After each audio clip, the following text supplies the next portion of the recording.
I'm Courtney and I'm from Auchenharvie Academy. I'm interviewing Eddy with his experience with cancer and how he had dealt with it. The first question is, how has this affected friends and family? Well, it's had a massive effect on my family, especially my wife in particular. When we first get told, we sat beside the nurse, and the nurse said, Mr. Gemmell, I'm free to tell you you've got cancer. I was glad my wife was there, because as soon as she asked me that, told me that question and answered the question, I looked up and I went blank. I couldn't say anything. I didn't hear a thing she said after that. My wife just picked up on it all. But it had a massive effect on the whole family. My mum and dad as well, because my dad gets cancer and my brother's got cancer. So it had a massive effect on us all. What type of cancer was it? It was prostate cancer, but as you're probably well aware, there's all sorts of cancers, probably quite a few hundred types of cancers. But prostate cancer is the one I've been diagnosed with.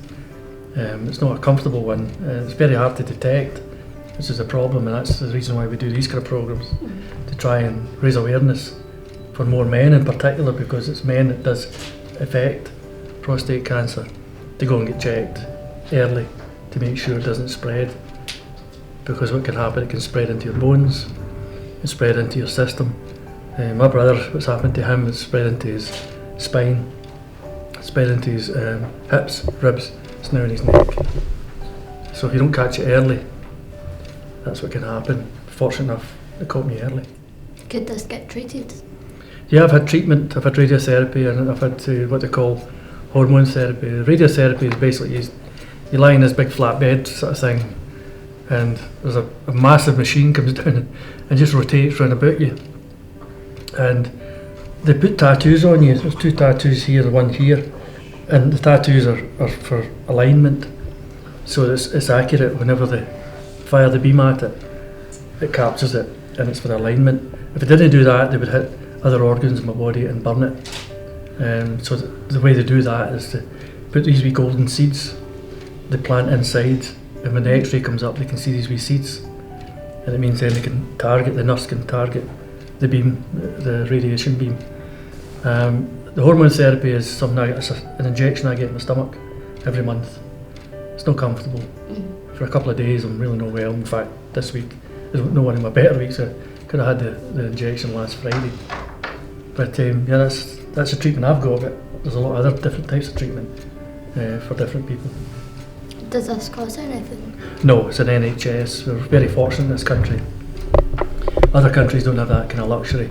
In this country, if you're detected, it's quite a serious thing, and most hospitals will automatically pull you in and discuss with you, the situation you're in, and make sure you get the proper treatment. Would you say you have recovered?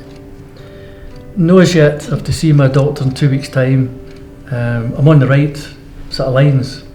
They've basically said to me, yeah, we think you're it's hard to say cure with cancer, it's very difficult. Because it can always come back. It can always come back, as you know. And I've had friends I've spoken to, and I've been at the famous hospital in Glasgow, the Beatson they call it. And that's where most cancer patients go for their treatment. And when I speak to different people, you're always, that'll be a cloud at the back of your head going, is it going to come back? Fortunate enough just now, I've steadied off.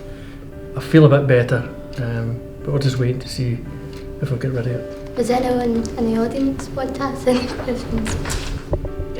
Is there a genetic link? Yeah, funny you asked that, because my father and my brother and myself have got it, the same cancer. And the thing is with that, there's a study in Stirling University. We've had to fill out all these forms, given them permission to look at our bloods and our treatments, to compare it to see if there is a link. I think it's, from my point of view, I think it's so obvious. I mean, my dad, my brother and myself, there must be a link of some sort. But they're trying to prove that just now. It's something they just can't prove as yet, but they're trying hard to prove that. Anything else? What's the next steps for the future? The next step for the future for me, with cancer you mean, yeah?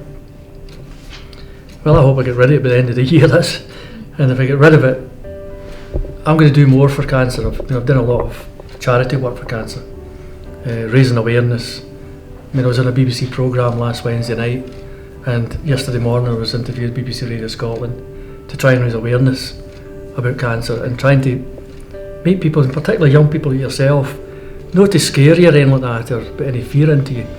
It's basically just to be aware that cancer is there. But the thing is, cancer nowadays can be treated. So the earlier you get it, the better. For young females like yourself, I mean, it tends to be like breast cancer, cervical cancer, things like that might come your way. Fingers crossed it doesn't. But if it does, it means then that it can be detected early, and you don't have to go through all the suffering that a lot of people have to go through.